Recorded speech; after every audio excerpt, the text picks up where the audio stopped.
Avant de commencer ce podcast, laissez-moi vous parler un peu de notre commanditaire au trio économique. Jean-Sébastien Lebrun, avocat fiscaliste de chez Spiegel Ryan. Donc, si vous avez besoin de conseils juridiques professionnels en matière fiscale, Jean-Sébastien Lebrun, avocat, c'est la personne qu'il vous faut. Il offre une gamme complète de services pour répondre à vos besoins en matière d'achat et vente d'entreprise, de planification fiscale et successorale, ainsi que pour résoudre à peu près tous les litiges fiscaux auxquels vous pouvez penser. Il offre un accompagnement personnalisé pour assurer la réussite de vos transactions et de vos affaires fiscales, et ce, partout au Québec et même au-delà des frontières. Contactez-le, Jean-Sébastien Lebrun, au 514-866-9842. Bon épisode.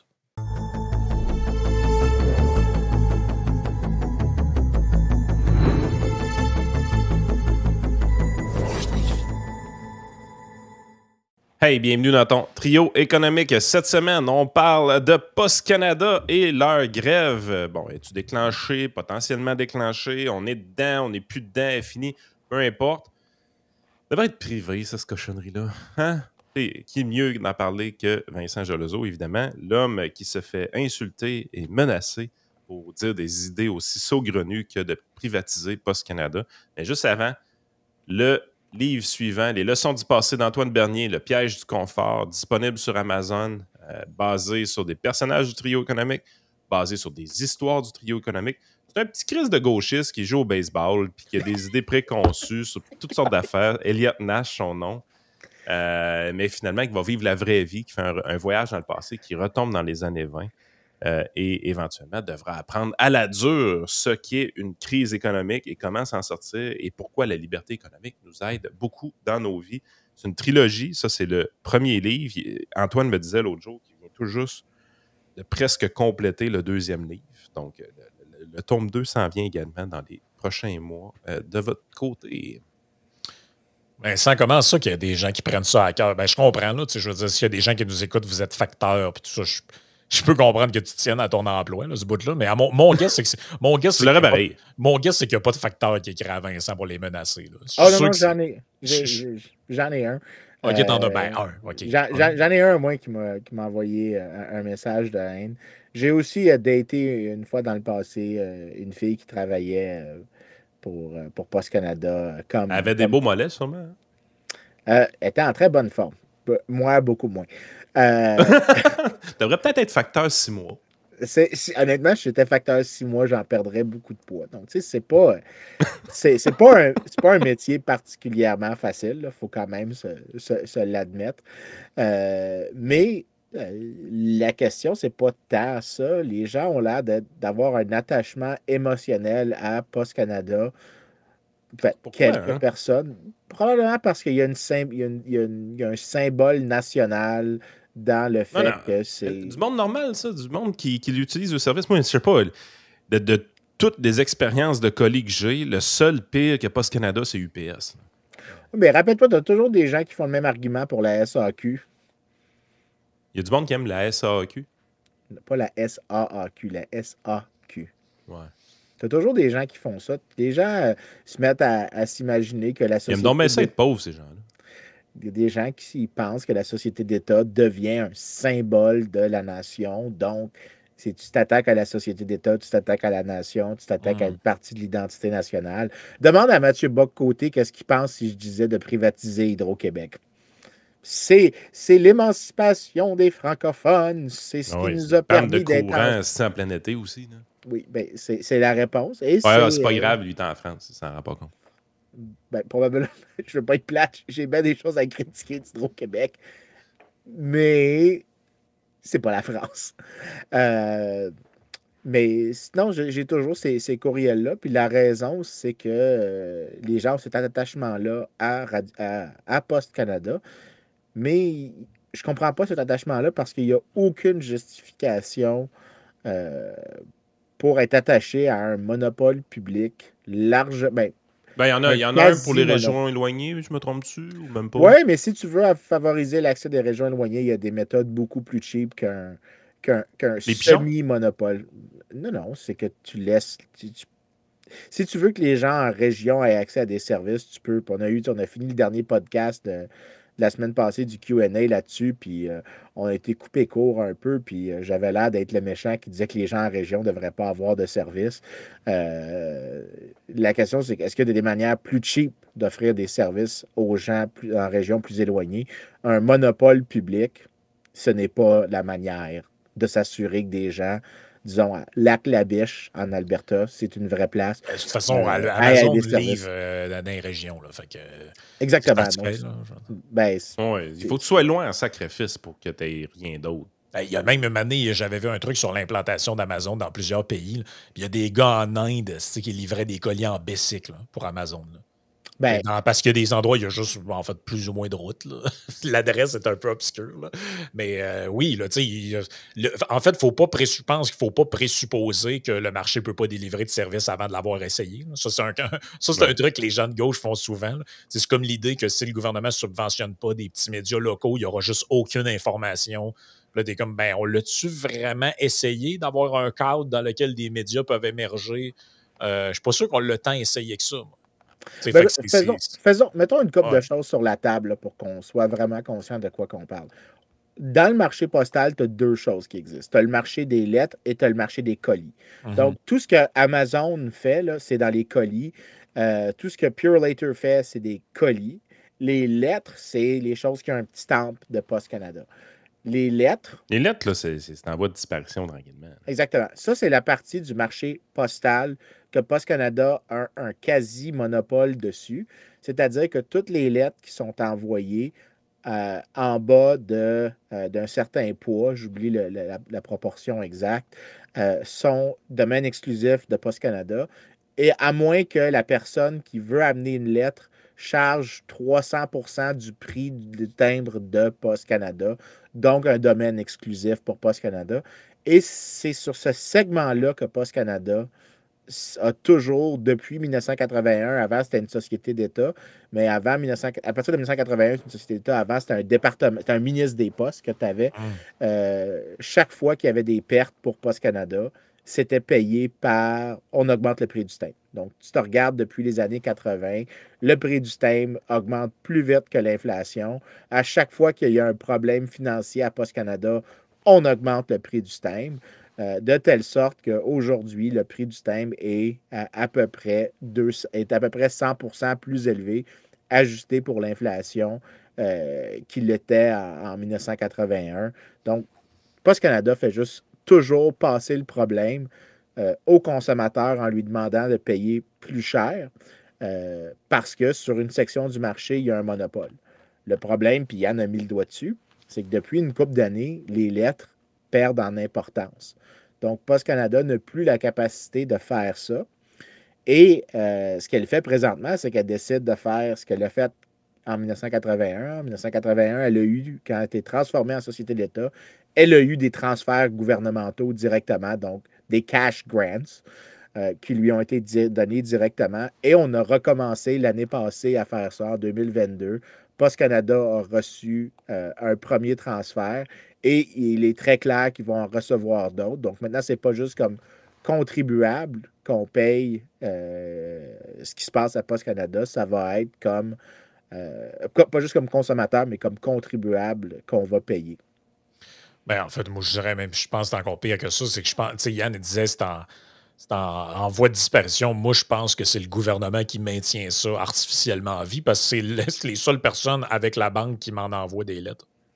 T'en as une couple d'autres qui peuvent t'en envoyer là, pour ce qui est Non, mais du. mettons, dans une semaine normale, là, pour vrai, là, les gens, là, dites-nous ce que vous recevez dans votre boîte à mal. Là. Mais le trois quarts du monde, là, c'est. À part la circulaire, là, dans la boîte à courrier, là, ce que tu as, c'est des enveloppes de SAQ, ARC, Revenu Québec, whatever, puis des enveloppes d'institutions financières. Il y a Ben, pas de. ça dépend de combien de choses tu t'abonnes comme personne. Donc, Non, je comprends, mais je veux dire, les gens s'envoient plus des lettres comme avant. Non, Tout ça, ça a disparu, là, ou presque. Peut-être une carte de temps en temps, là, mais le gros des lettres qui sont envoyées, moi, je pense que c'est un peu maintenu par les services du gouvernement, cette affaire-là. Là. C'est eux qui maintiennent une demande quelque part là-dedans. Là, parce que sans eux, moi, en tout cas, toutes les dernières lettres que j'ai reçues, c'est des trucs du gouvernement. Oui, puis écoute, il faut quand même rajouter une chose. Le fait que tu as un monopole sur une section du marché, mais tu n'en as pas d'incitation à vouloir contrôler tes coûts, à vouloir améliorer ton service. Fait que ce qu'on a présentement, c'est que tu regardes un monopole qui existe depuis 1981 et même beaucoup plus longtemps avant, depuis 1981, comme société d'État, parce qu'il faut réaliser que ça a existé depuis longtemps. Ben, les coûts qu'on voit présentement, c'est le cumul de presque 40 ans de non-concurrence qui ont fait en sorte que Post Canada est une bureaucratie très lourde, très inefficace, qui n'est pas capable de se moderniser, qui a des déficits chroniques. Et donc, maintenant, on arrive quand le bill est dû et il y a deux solutions. La première, c'est qu'on ne paye pas le bill, puis qu'on demande à Post Canada de se réformer en la mettant en compétition sur le marché avec d'autres compagnies, ou ce qui a l'air d'être ce que les libéraux vont privilégier, parce que tout s'oriente vers ça, c'est que le gouvernement fasse une injection massive d'argent dans l'éléphant blanc qui est rendu Post-Canada. C'est les deux seules options sur la table, parce que c'est la nature d'un monopole. D'une société d'État, c'est la nature même de la chose. Si on regarde à des places dans le monde que ça s'est fait, là, parce qu'on n'est pas à la seule place, comme je dis souvent, on a l'air d'une vieille cassette brisée, mais on n'est pas le seul endroit sur la Terre qui a des lettres et des colis qui se livrent, comme on jasait pour les autres sujets. Fait qu'il faut arrêter de penser qu'on a une spécificité unique canadienne. Les Américains, ils en envoient aussi des lettres par la malle, les Allemands, les Suisses, les Français. Donc, c'est quoi, mettons, les exemples qu'on pourrait prendre de quelque chose y a-tu, mettons, des cas de figure que c'est réussi, puis t'en as d'autres, tu dis, OK, ça, c'est vraiment de la merde ce qui était fait, là. Ben, écoute, si tu regardes, il y a deux choses qu'il faut que tu fasses. Un, il faut que tu privatises la société d'État. La deuxième, c'est qu'il faut que tu ouvres. Tu ne peux pas juste vendre le monopole public à un monopole privé. Non, faut que tu démantèles le monopole. Fait qu'il faut que tu démantèles le monopole. Tu peux, par contre, garder la société publique, mais la mettre en compétition avec des sociétés privées. Ça, c'est ce qui s'est fait au niveau européen par directive de la Commission européenne. Okay. Et ce qu'on a vu depuis que la directive est entrée en vigueur, c'est que les prix ont arrêté d'augmenter à la même vitesse pour les pays qui ont gardé leur société d'État. Donc, par exemple, la Poste en France, depuis la libéralisation, elle a modéré la tendance des prix qu'elle charge. Donc, la concurrence a ralenti les choses, mais les prix ont continué d'augmenter dans les pays qui ont gardé un opérateur public. Les pays qui ont privatisé l'opérateur public et qui ont libéralisé, t'en as qui ont fait les deux en même temps après 2013, mais t'en as qui ont fait tout ça bien avant. Les trois exemples, c'est les Pays-Bas, l'Autriche et l'Allemagne. Et l'Allemagne a été celle qui a été la plus radicale, en fait, dans le processus. En 1989, elle a commencé à réduire l'endroit le domaine du privilège du monopole d'État. Donc, on dit, bien maintenant, il y a certaines lettres que vous pouvez faire compétition. Pas toutes les lettres, mais un certain nombre. Après ça, ils ont continué de réduire ce domaine privilégié pour permettre plus de compétition. Fait qu'en 1998, ils ont permis encore plus de place pour la compétition. Puis, en 2008, ils ont tout finalisé. Ils ont dit 100% du marché est ouvert. Donc, graduellement, ils ont ouvert et simultanément, ils ont commencé à privatiser l'ancienne compagnie qui était Deutsche Post et ils ont vendu des parts graduellement à des actionnaires privés de telle sorte qu'aujourd'hui, le gouvernement allemand détient seulement 16 ou 17% des actions dans la compagnie. Puis ce qu'on a vu en Allemagne, c'est que tu as à peu près une centaine de compétiteurs qui ont émergé au niveau local, qui spécialisent dans certaines routes. Il y a énormément de compétition qui existe, donc l'entrée est tout à fait possible sur le marché. Tu as de la compétition qui vient aussi dans le domaine des colis, donc par exemple avec Amazon, entre autres. Et Deutsche Post est constamment en concurrence. Et ce qu'on voit, c'est que dans les 10 années après la réforme, bien, le prix en Allemagne a baissé d'à peu près 30%. Donc, tu prends le prix de 1989, tu l'amènes jusqu'à 2012, il a baissé de 30%. Donc, c'est une grosse réduction, ajustée pour l'inflation. Ouais. Puis, depuis, c'est resté stable. Donc, tu as eu une petite augmentation en 2015 parce que ce qui se passe, c'est que tu gardes le prix flat pendant plusieurs années. Tu l'augmentes une année, puis après ça, tu le gardes flat plusieurs années. Donc, quand tu ajustes pour l'inflation, ça fait un petit bump d'un moment, puis après ça, ça se remet à descendre. Ben, en Allemagne, ça continue de descendre. Donc, dans le long terme, c'est stable. Alors qu'au Canada, depuis 1989, le prix est aujourd'hui, en fait, en 2025, le prix ajouté pour l'inflation est 50% plus élevé qu'il l'était en 89, 120% plus élevé qu'il l'était en 1981. Donc, Post Canada est dans la direction complètement contraire à ce que Deutsche Post a fait en Allemagne. Et tu vois le résultat. C'est très clair que la concurrence en Allemagne a été particulièrement efficace à réduire les prix. Et je pense que c'est la voie qu'il faudrait suivre pour le Canada, c'est de privatiser Post Canada et la mettre en concurrence avec n'importe qui. Écoute, c'est pas, tu parles pas de ce sujet-là depuis hier, Vincent. Là, Depuis ça 2011. fait plusieurs fois que je vois des textes de toi qui parlent de ce sujet-là. L'année passée, tu étais cité dans Radio-Canada qui avait fait un article là-dessus. Faut-il privatiser Post-Canada? Donc, c'était, tu vois, regarde, ouais, un petit peu plus un petit peu moins qu'un an, dans le fond, en décembre dernier.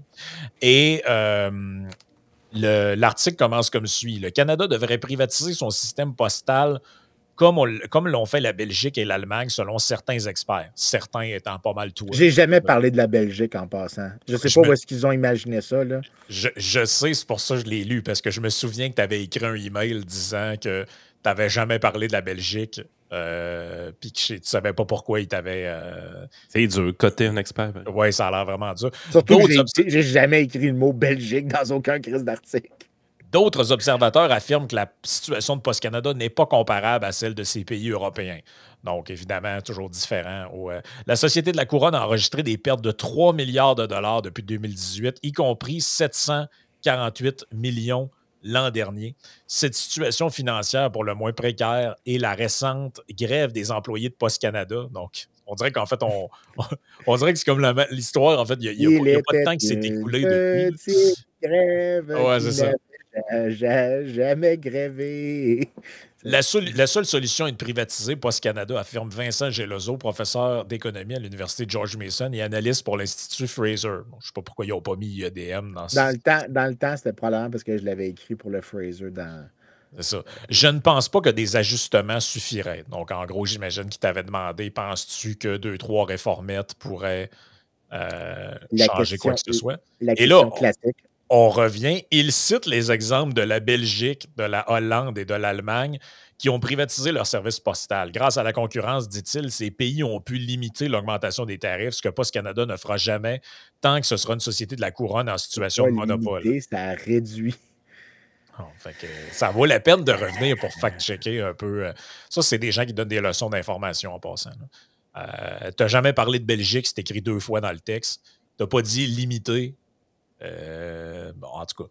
Mais si Post Canada était vendu, son acquéreur garderait-il ses 55 000 employés? La collecte du courrier serait-elle amputée? Combien rapporterait la vente de la société déficitaire? Et là, on cite le Royaume-Uni qui serait un échec de privatisation. Est-ce que tu es, d'accord avec ça? Non, parce que l'exemple du UK, c'est que la privatisation. En fait, regarde, on va revenir un peu en arrière.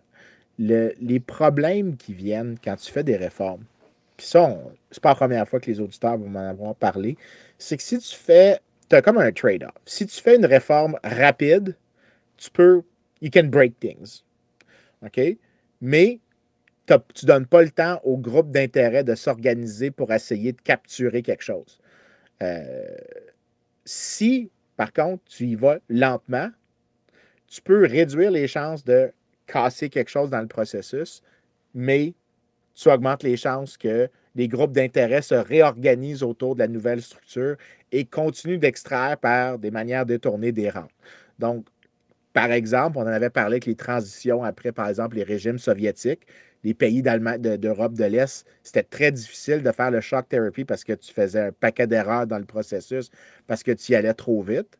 Mais en même temps, quand tu y allais plus lentement à d'autres places, ben, les gens pouvaient s'organiser pour faire de la collusion, pour extraire des rentes, pour sous-valuer les entreprises publiques. Donc, tu as comme une sorte de... Tu as un dilemme avec lequel tu dois composer.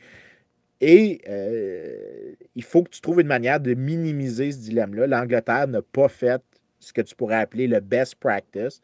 ils ont fait une sorte de truc bâtard qui est compliqué à comprendre, qui n'avait pas besoin d'être compliqué. Puis là, je suis un petit peu en train de vendre une mèche de quelque chose qui va sortir en juillet, mais avec l'Institut économique de Montréal, on va expliquer un peu bientôt comment tu veux essayer de... Comment tu fais pour faire la réforme, puis que tu prennes ce que les Allemands ont fait, qui est le meilleur exemple de privatisation réussie, puis t'améliores là-dessus. Donc, je dis, voici le best case. Comment tu fais pour même améliorer ce qui a très bien fonctionné?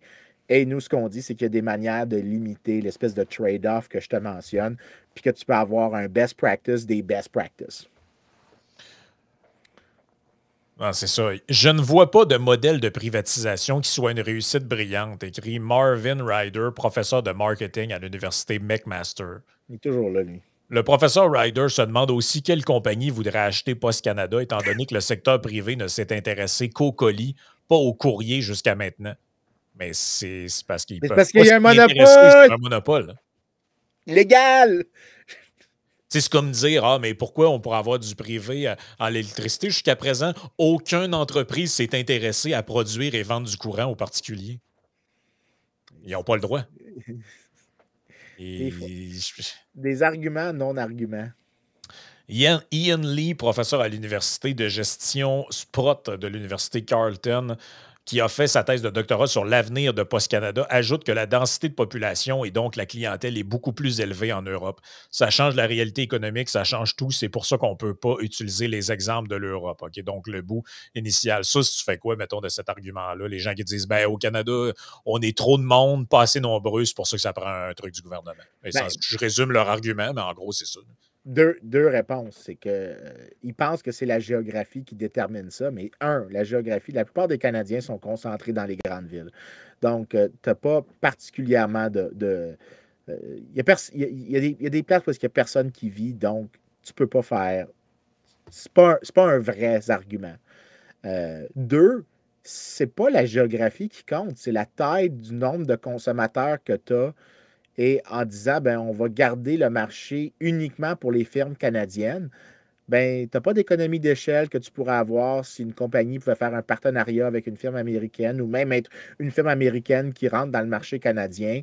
Tu n'as pas d'économie d'échelle, donc tu as des coûts plus élevés. Donc, c'est pas la bonne manière d'analyser. En fait, à cause qu'on a une grosse géographie, si, mettons, tu acceptes l'argument, c'est un argument pour faire exactement ce que je dis, c'est-à-dire que tu ouvres le marché pour qu'on puisse connecter avec d'autres endroits, pas juste dire, voici le Canada et on va limiter le marché, la concurrence uniquement aux lettres qui s'en vont. Voyons, on limite le domaine uniquement à Post Canada. C'est un argument qui ne va pas du tout dans la bonne direction. En fait, si tu le suis logiquement jusqu'à sa conclusion logique, le point de la géographie, tu devrais juste me donner le point. Là. C'est littéralement le point pour moi. Là. Ouais. Score dans ton propre but, si ça te tente, ça me fait plaisir. C'est aussi une vision, moi, à mon avis, qui manque un peu comment je dirais ça, d'optimisme par rapport au marché, parce que, il y a quelques années, on nous fournissait exactement le même argument de la géographie puis de la densité pour l'histoire d'Internet. Rappelle-toi, il y avait des gens qui faisaient du lobbying en disant il faudrait que le gouvernement fasse comme une genre de... pas de nationalisation, là, mais quasiment, là, parce qu'il y a des gens en région qui n'ont pas l'Internet, éloignés, puis ça ne pourra jamais être rentable à fournir des services dans des rangs de haute vitesse, tout ça. Et est arrivé Starlink. Qui maintenant, tu peux avoir l'Internet au fucking Bangladesh avec Starlink. Puis ça l'a comme évacué l'argument totalement.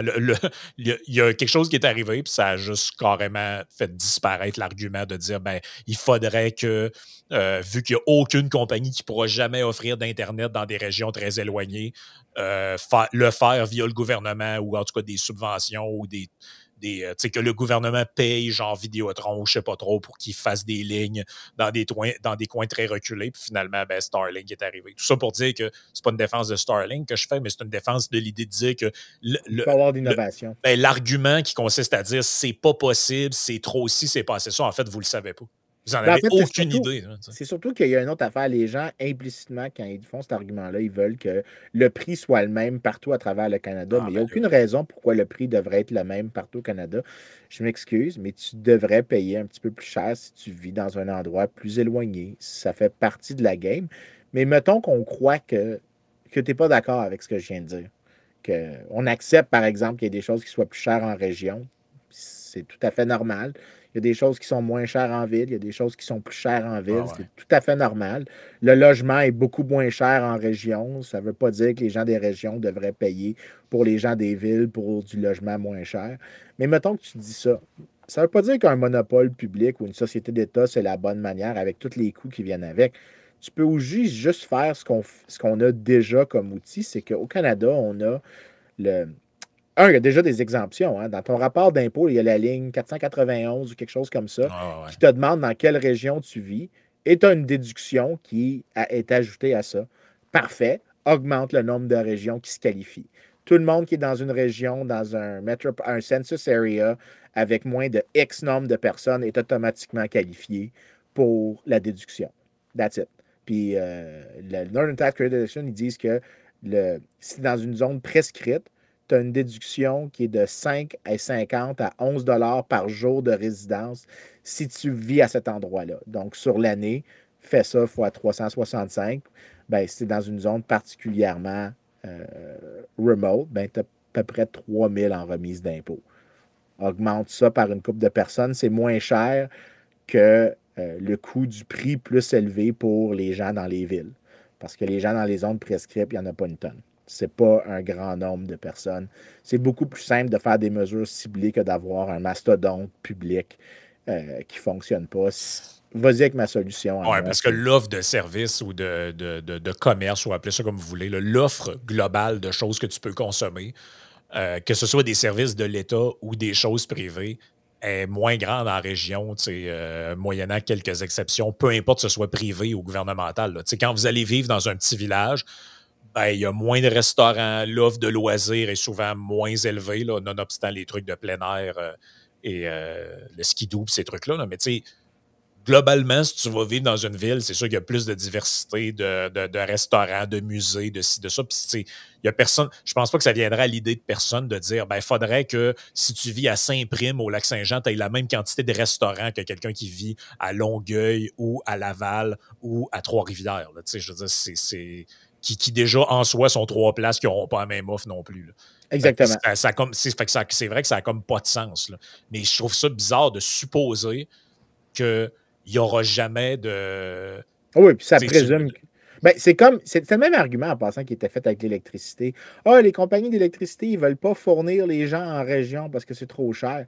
Mais si tu regardes les 30 ans, voyons, les 50 ans d'industrie électrique au Québec avant la nationalisation, l'histoire, c'est que graduellement, les compagnies privées essayent de développer des services dans des régions plus éloignées. Au fur et à mesure que les régions plus éloignées s'enrichissent, ben, les services augmentaient. Le meilleur exemple, c'est le Bas-Saint-Laurent, d'où Yann vient. C'était un des endroits les plus pauvres au Québec. Puis la compagnie de pouvoir du Bas-Saint-Laurent ne voulait pas étendre les services s'il n'y avait pas assez de demandes. Mais chaque fois que la demande pouvait augmenter, ils augmentaient les services. Puis il y a des villes qui devenaient connectées.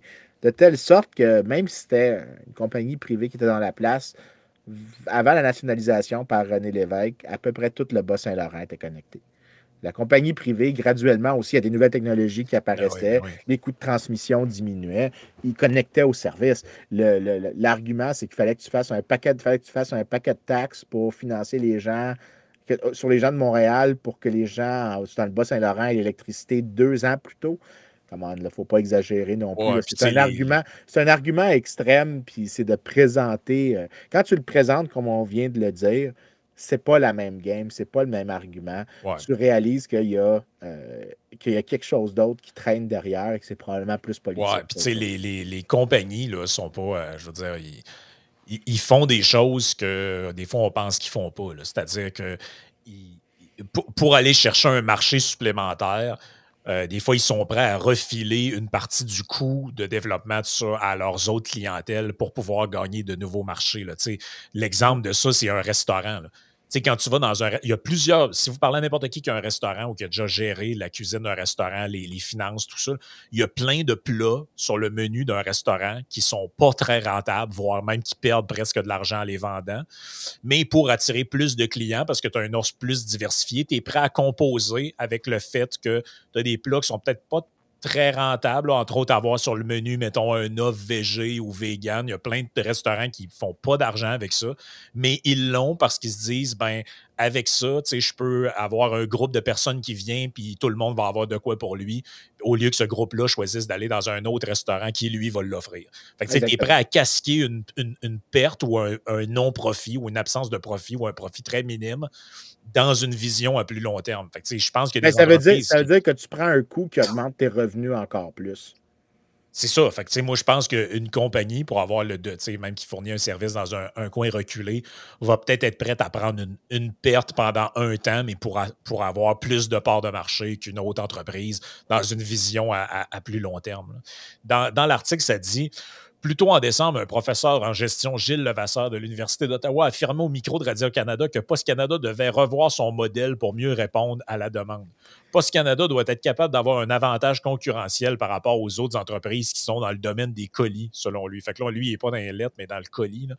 Il faut qu'on ait des conventions. Il faut comprendre que Post Canada détient la majorité des actions dans Purolator, qui est une compagnie de colis. Non, c'est ça.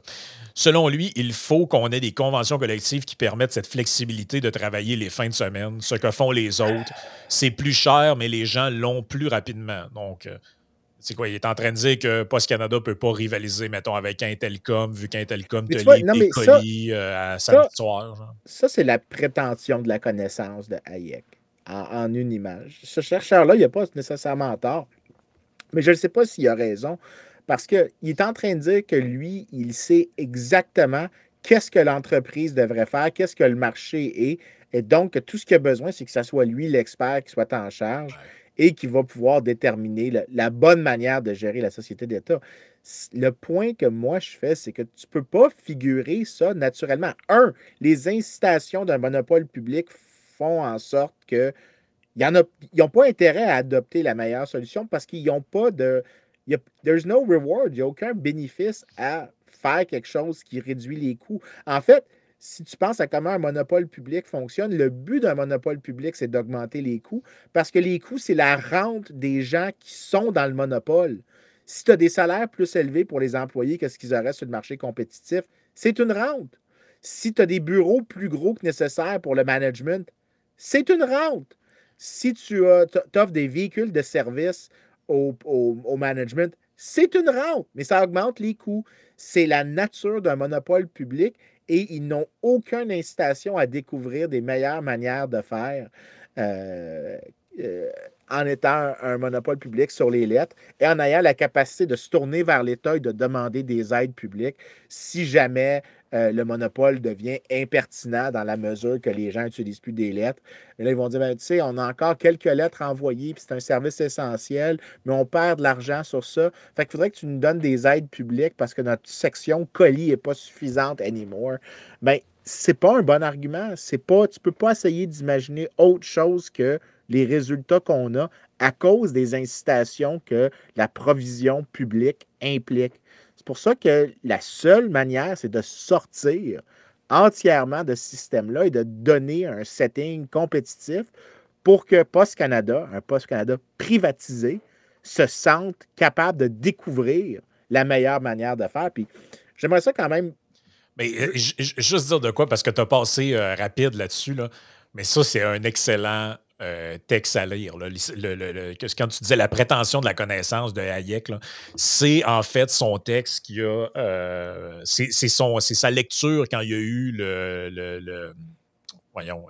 son speech pour le prix Nobel. Son speech pour le prix Nobel, merci, j'ai commis un brain fart, le 11 décembre 1974.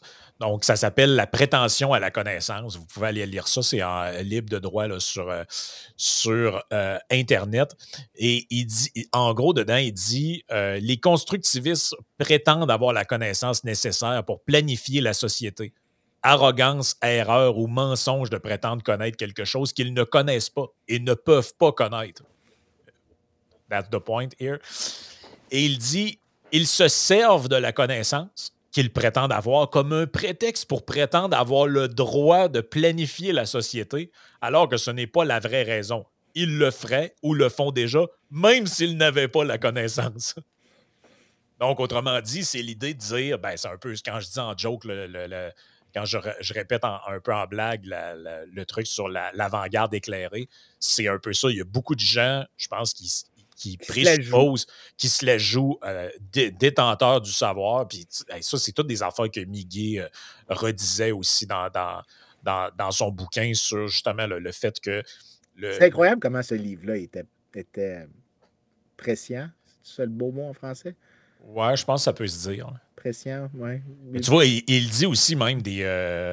il dit que c'est pas juste l'urbaniste ou le sociologue. Il dit non, c'est les économistes. Il dit il me semble que l'incapacité des économistes à orienter les politiques avec plus de succès est étroitement liée à leur propension à imiter au plus près les procédures des sciences physiques, pourtant si brillantes, une tentative qui, dans notre domaine, peut conduire à une erreur flagrante. Cette approche est désormais qualifiée d'attitude scientiste, une attitude qui, comme je l'ai définie il y a une trentaine d'années, est résolument anti-scientifique au sens propre du terme, car elle implique une implication mécanique et acritique des habitudes de pensée à des domaines différents de ceux où elles ont été formées. Je voudrais aujourd'hui commencer par expliquer comment certaines erreurs les plus graves de la politique économique récente sont une conséquence directe de cette erreur scientiste. Mais ça, là, pensez à ça, là, puis pensez au bizarre avec son tableau de tarifs, là. Yep. Puis à Mark Carney aussi, qui a dit... oui. Mark Carney, qui après l'élection dit « Je veux gouverner avec de l'économétrie ». Moi, quand j'ai entendu ça, j'étais OK, on est de retour aux années 50. Là. On est exactement revenu à la même place. Là. Je pensais qu'on avait fait du progrès, mais apparemment, il faut que je réexplique encore la même chose une énième fois. Mais la prétention de la connaissance, c'est que tu dis, ben moi, avec le pouvoir, je suis capable de le faire. Je suis capable de prendre toute l'information de millions de personnes, des informations qui ne sont pas faciles à écrire. Parce que, tu sais, il n'y a pas de livre sur comment utiliser une bicyclette. Ou il y a des choses que tu ne peux pas écrire. C'est ça qu'Hayek parlait de connaissances tacites. Il y a des choses que tu ne peux pas résumer dans un ordinateur ou dans un code, mais que des prix vont résumer. Et donc, que le marché va te communiquer cette information-là parce que les gens interagissent entre eux et ça se révèle à toi comme information. Et là, tu peux agir sur cette base-là. Ça informe ton action. L'expert, lui, n'est pas capable d'interpréter cette information-là et il n'est pas capable de se servir du prisme de son profit et de ses coûts pour identifier exactement c'est quoi la bonne chose à faire. C'est ça l'importance de les gens qui disent, comme l'expert Lee que tu mentionnes, ou non, le Vasseur, c'est que il dit que lui est capable de l'identifier. Moi, ce que je dis, c'est que non, la seule solution, c'est que tu mets Post Canada en concurrence et tu lui donnes toutes les incitations possibles pour qu'elle trouve et qu'elle utilise le processus du marché pour mieux performer. Ah, mais écoute, là, justement, la fin du texte est absolument délicieuse, puis je vais me conclure sur ce sujet-là, là, mais sur cette parenthèse-là, mais je pense que ça vaut la peine de le faire découvrir aux auditeurs qui ne le connaissaient pas. Là. Un système que nous appelons le marché et qui s'avère être un mécanisme de digestion d'informations dispersées plus efficace que tout ce que l'homme a délibérément conçu. Le sentiment exubérant de puissance toujours croissante engendré par les progrès de la science physique est dangereux et incite l'homme à tenter, étourdi par le succès, pour reprendre une expression caractéristique du communisme naissant, de soumettre non seulement notre environnement naturel, mais aussi notre environnement humain au contrôle de la volonté humaine. La reconnaissance des limites insurmontables de ces connaissances devrait en effet enseigner à l'étudiant en société une leçon d'humilité qui devrait le garder de devenir complice de la tentative fatale des hommes de contrôler la société. Une tentative qui fait de lui non seulement un tyran sur ses semblables, mais qui pourrait bien faire de lui le destructeur d'une civilisation qu'aucun cerveau n'a conçue, mais qui est né des efforts libres de millions d'individus. Écoute, difficilement mieux synthétiser ça, là. Tu sais, Écoute, c'est... Mais tu sais, on dirait que quand tu réalises ce truc-là, ça te paraît évident, mais c'est je me souviens d'avant avoir pensé à ça. Je me souviens du nombre de fois que je me suis dit ah, mais il faudrait qu'on fasse telle affaire, il faudrait faire ça. Il me semble que si on faisait ça, ce serait mieux. Si le gouvernement obligeait telle affaire ou interdisait telle autre affaire. Puis là, Mané, tu te mets à penser à ça, puis tu te dis, mais tu sais, dans le fond, il n'y a personne qui en sait vraiment foutrement rien. Il n'y a personne qui sait. Puis l'exemple mettons, de l'urbanisme est un cas souvent typique de ça. Que des gens pensent qu'ils peuvent élaborer un plan de développement de ville sur 25, 30, 40 ans et savoir à l'avance quels seront les comportements des gens. Puis là, ils te disent, mettons, mais si tu mettais un transport structurant là, sur des rails, là, ben là, c'est ça qui va se développer. Puis là, il y a des commerces qui vont pousser autour de ça. Les gens vont pouvoir se concentrer. Puis là, tu te dis, mais en fait, vous en savez rien. Vous ne savez même pas si dans 5 ans, il n'y a pas une nouvelle donnée que vous ne pouvez pas prévoir. Parce que c'est ça le point qui dit la prétention de la connaissance, c'est que tu ne peux pas prétendre savoir ce que tu ne peux pas savoir. Ben, il y a des éléments qui vous échappent qui vont faire que dans 2 ans, 2 mois, 3 ans, 10 ans, votre scénario très utopiste que vous avez designé, il est peut-être caduque déjà parce que vous n'avez pas l'information. Vous ne pouvez pas avoir cette information-là parce que personne ne peut l'avoir. Puis ça, tu sais, il y a une vidéo là-dessus qui traîne sur Internet, qui montre un peu, tu sais, en Chine, à un moment donné, ils se sont mis à développer, parce qu'il y avait trop de monde, là, ils se sont mis à développer from thin air des villes.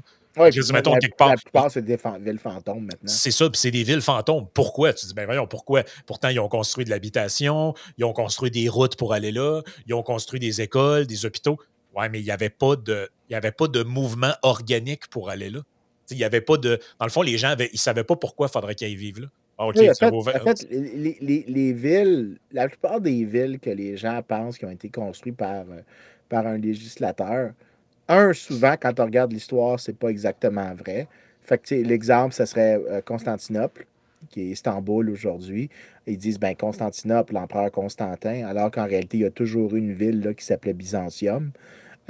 Qui était juste dans un endroit avec des caractéristiques naturelles absolument attrayantes. Donc, il y a toujours eu des gens là. C'est juste qu'il y a eu énormément d'investissements pour en faire une capitale.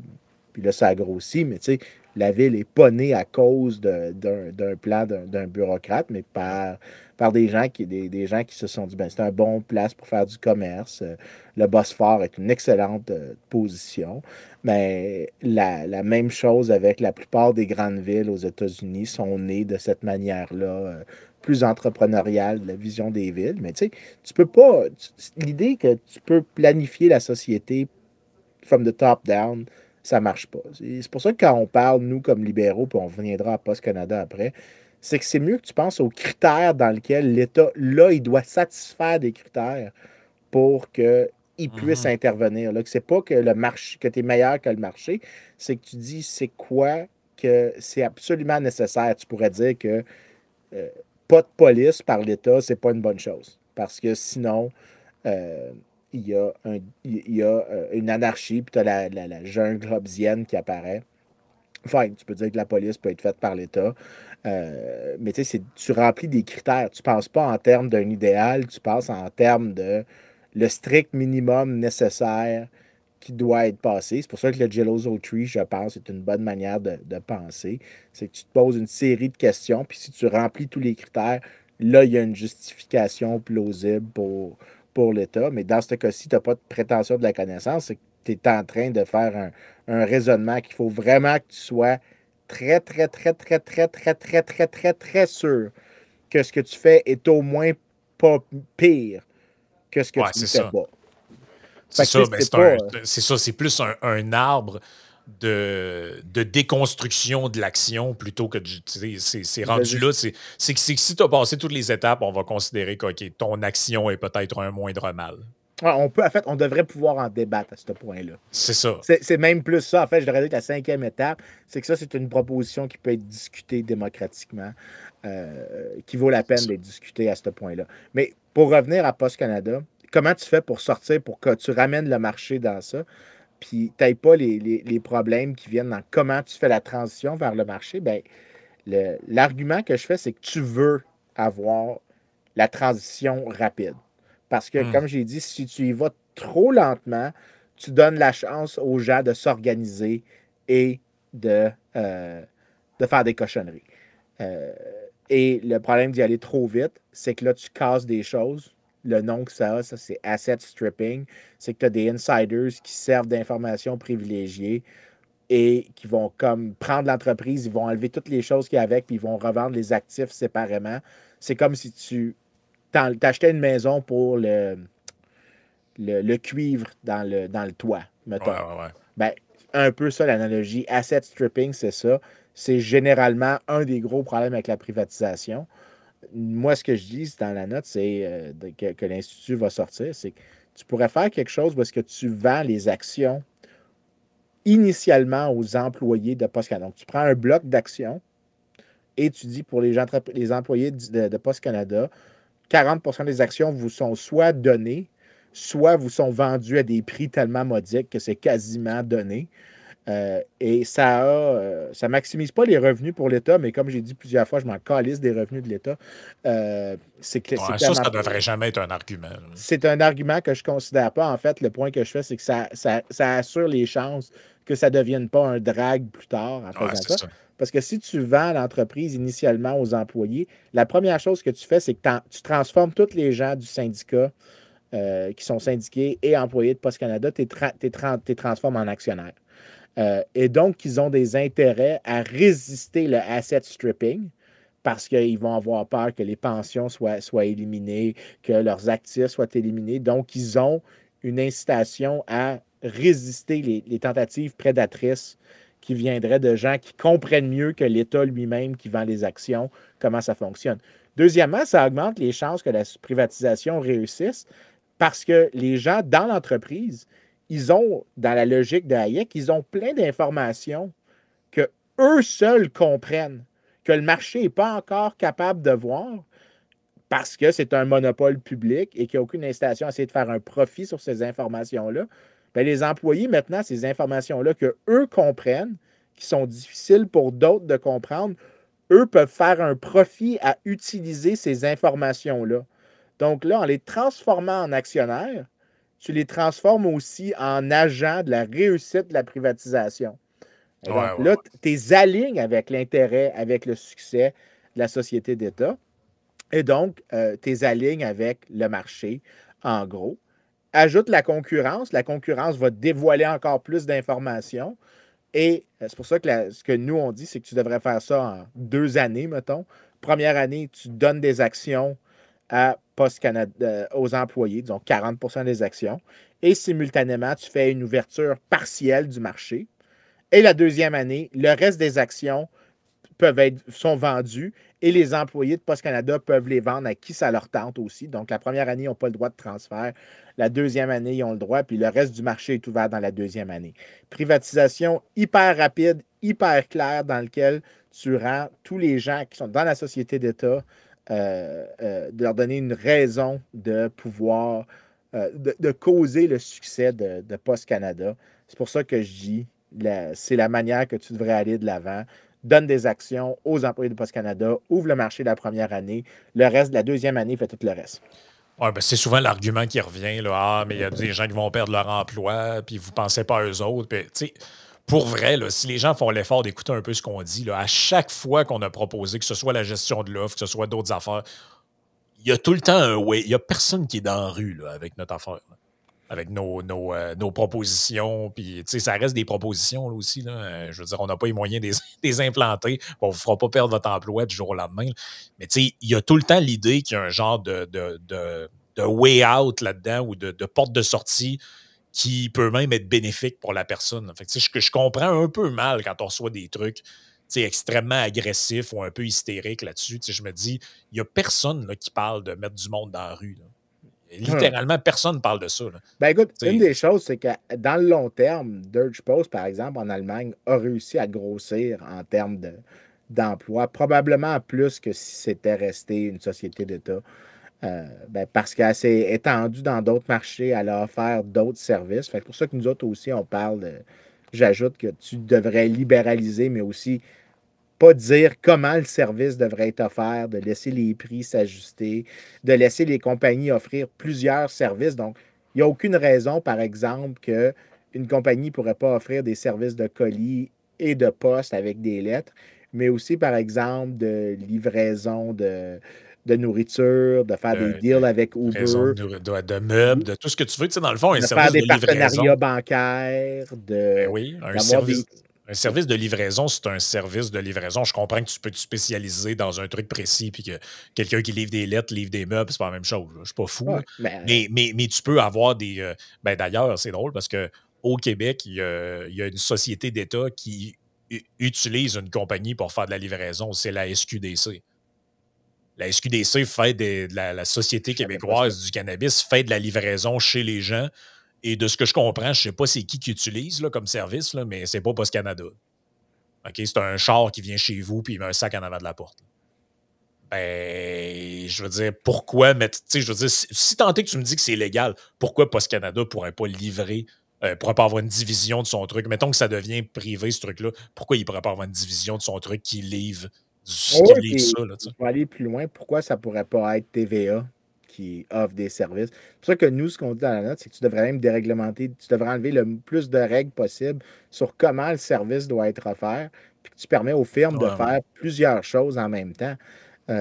Parce que plus tu fais ça, plus tu introduis de la rigidité dans le système, plus tu empêches d'utiliser des solutions adaptatives. L'Allemagne, ce qu'elle avait fait de très bien, c'est que Deutsche Post fait pas juste de la poste, là.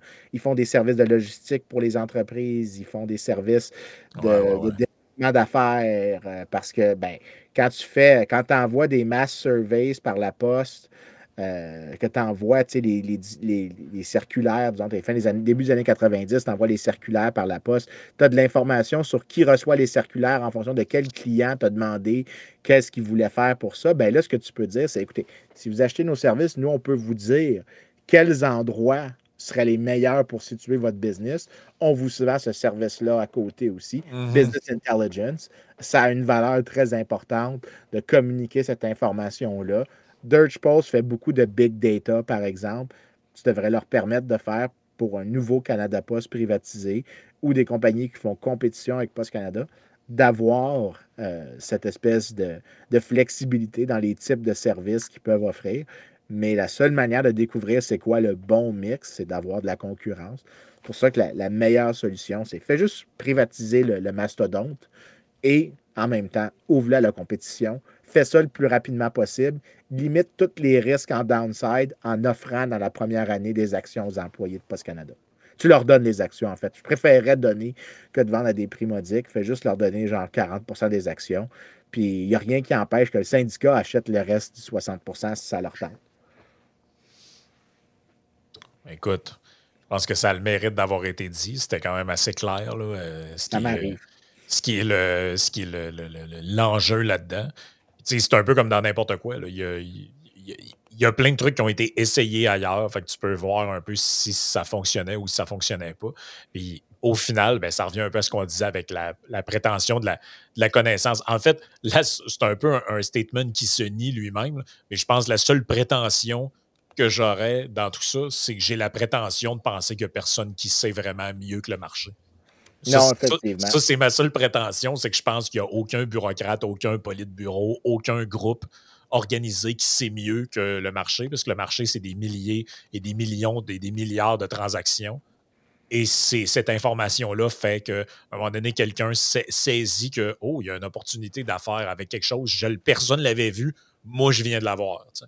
Puis ça, ben, tu peux pas avoir ça en contexte de monopole, puis en contexte d'absence de concurrence puis de libre marché. Fait que c'est pas mal ça pour l'épisode d'aujourd'hui. Fait que on se retrouve la semaine prochaine pour un autre épisode. Je rappelle que, bon, si vous voulez vous abonner au Patreon, vous avez les épisodes en exclusivité. Dans les périodes normales, il y a les épisodes sont beaucoup plus longs.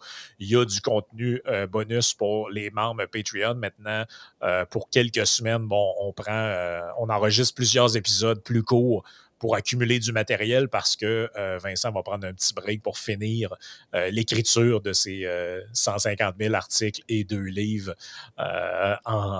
qui sont tout ça est un peu work in progress, là. Mais on va revenir éventuellement plus tard à la formule normale. Mais si vous vous abonnez au Patreon, ben, vous avez toujours les épisodes en temps réel et non avec un délai. Donc, c'est ça. Rejoignez-nous sur le Patreon et sinon, ben, on se reparle la semaine prochaine.